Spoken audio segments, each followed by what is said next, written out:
August 13 ലോക അവയവദാന ദിനം. August 13 ലോക അവയവദാന ദിനമായി ആചരിക്കുന്നു.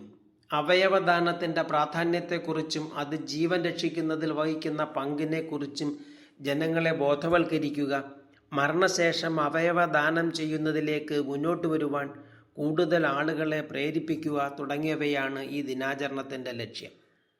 ഒരു വ്യക്തിയുടെ അവയവദാനം വഴി 8 ജീവനുകൾ വരെ രക്ഷിക്കാനാകും.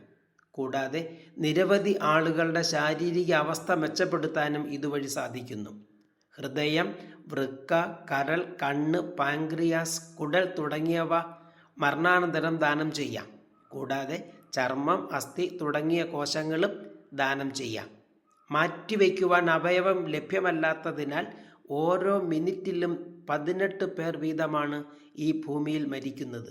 അവിടെയാണ് അവയവ ദാനത്തിൻ്റെ പ്രസക്തി. അതിനുള്ള ഓർമ്മപ്പെടുത്തൽ കൂടിയാണ് ലോക അവയവദാന ദിനം. മാഡം ഭിക്കാജി കാമ ചരമദിനം. ഇന്ത്യൻ വിപ്ലവങ്ങളുടെ മാതാവ് എന്ന പേരിലും വിദേശ രാജ്യത്ത് ഇന്ത്യൻ പതാക ഉയർത്തിയ വനിത എന്ന നിലയിലും ഇന്ത്യ ചരിത്രത്തിൽ ഇടം നേടിയ ഇന്ത്യൻ സ്വാതന്ത്ര്യ സമര സേനാനിയും വിപ്ലവ വനിതയും സാമൂഹ്യ പരിഷ്കർത്താവുമായ ഭിക്കാജി രുസ്തം കാമ എന്ന മാഡം ഭിക്കാജി കാമ 1936 ഓഗസ്റ്റ് 13 അന്തരിച്ചു. 1861 സെപ്റ്റംബർ 24 മുംബൈയിൽ സമ്പന്ന പാഴ്സി കുടുംബത്തിൽ ജനിച്ച ഭിക്കാജി ചെറുപ്പകാലത്ത് തന്നെ രാഷ്ട്രീയത്തിലും സാമൂഹ്യ സേവനത്തിലും താൽപ്പര്യം പ്രകടിപ്പിച്ചു. 1885 രുസ്തം കാമയെ വിവാഹം കഴിച്ചെങ്കിലും ബ്രിട്ടീഷ് ഭരണത്തോടുള്ള കാഴ്ചപ്പാടിലെ വ്യത്യാസം കാരണം വിവാഹബന്ധം വേർപിരിഞ്ഞു. 1896 മുംബൈയിൽ പ്ലേഗ് ബാധ ഉണ്ടായപ്പോൾ രോഗികളെ പരിചരിക്കുന്നതിനിടയിൽ ഭിക്കാജിക്ക് പ്ലേഗ് പിടിക്കുകയും വിദഗ്ധ ചികിത്സ നേടുന്നതിനായി ഇംഗ്ലണ്ടിലേക്ക് പോവുകയും ചെയ്തു. ലണ്ടനിൽ വെച്ച് ദാദാഭായ് നവറോജിയുടെ സെക്രട്ടറിയായി പ്രവർത്തിക്കുകയും ബ്രിട്ടീഷ് വിരുദ്ധ പ്രവർത്തനങ്ങളിൽ സജീവമാവുകയും ചെയ്തു. അതുകൊണ്ട് തന്നെ ഇന്ത്യയിലേക്ക് മടങ്ങുന്നത് ബ്രിട്ടീഷ് സർക്കാർ നിരോധിച്ചു.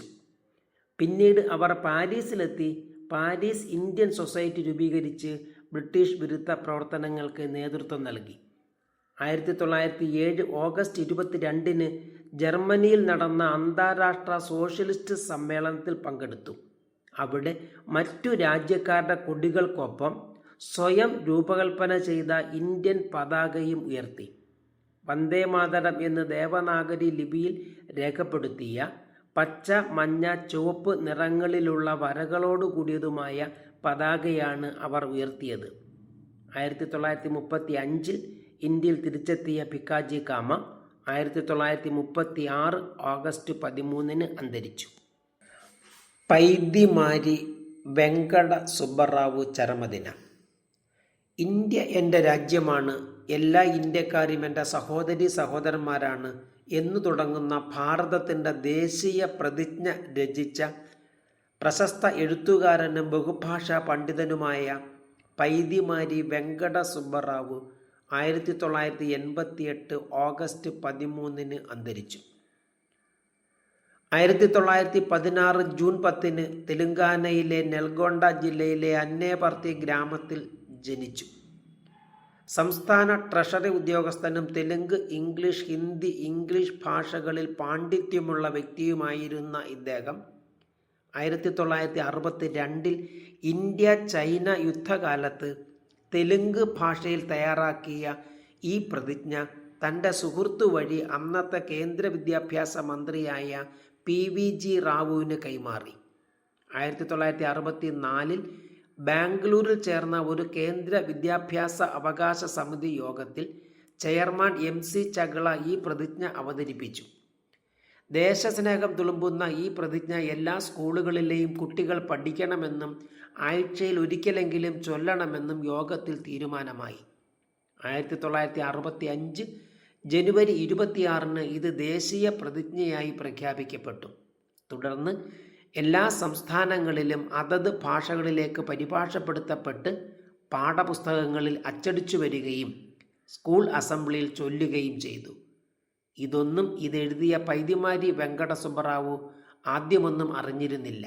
ഒരിക്കൽ തൻ്റെ പേരക്കുട്ടിയെ സ്കൂളിൽ കൊണ്ടുവിടാൻ എത്തിയപ്പോൾ താൻ എഴുതിയ വാചകങ്ങൾ അസംബ്ലിയിൽ ചൊല്ലുന്നതും നൂറുകണക്കിന് കുട്ടികൾ ഏറ്റുചൊല്ലുന്നതും കേട്ട് നിർവൃതി പൂണ്ട് തൻ്റെ ജോലിയിലും സാഹിത്യ പ്രവർത്തനങ്ങളിലും മുഴുകി ജീവിതം തുടർന്നു.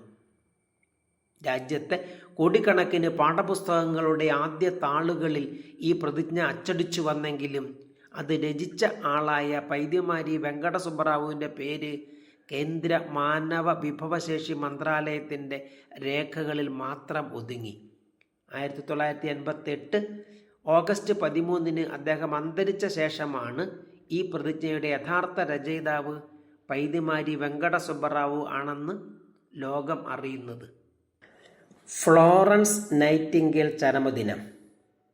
ആധുനിക നഴ്സിംഗിൻ്റെ മാതാവ് എന്നറിയപ്പെടുന്ന ഫ്ലോറൻസ് നൈറ്റിംഗേൽ 1910 ഓഗസ്റ്റ് 13 അന്തരിച്ചു. 1820 മെയ് 12 ഇറ്റലിയിലെ ഫ്ലോറൻസിൽ ജനിച്ച അവർ 1850 ജർമ്മനിയിലെ പ്രൊട്ടസ്റ്റന്റ് സ്ഥാപനത്തിൽ നഴ്സിംഗ് പഠനം നടത്തിയ ശേഷം ലണ്ടനിലെ ഹാർലേ സ്ട്രീറ്റ് ആശുപത്രിയിൽ നഴ്സിംഗ് ജോലിയിൽ പ്രവേശിച്ചു. 1853 ക്രിമിയൻ യുദ്ധകാലത്ത് മുറിവേറ്റ സൈനികർക്ക് വേണ്ടി ചെയ്ത പരിചരണമാണ് അവരുടെ ജീവിതം മാറ്റിമറിച്ചത്. 38 സന്നദ്ധ നഴ്സുമാരുമായി തുർക്കിയിലെ സൈനിക ആശുപത്രിയിലെത്തിയ അവർ രാത്രിയും പകലുമില്ലാതെ മുറിവേറ്റ ഭടന്മാരെ പരിചരിക്കുകയും ശുചീകരണ പ്രവർത്തനങ്ങളിൽ വ്യാപരിക്കുകയും ചെയ്തു. രാത്രികാലങ്ങളിൽ റാന്തൽ വിളക്കുമായി ഓരോ രോഗിയുടെയും അടുത്തെത്തി ആശ്വാസമേകി. ഇതോടെ സൈനികർ അവരെ സ്നേഹത്തോടെ വിളക്കേന്തിയ വനിത, ലേഡി വിത്ത് ദ ലാമ്പ് എന്ന് വിളിച്ചു.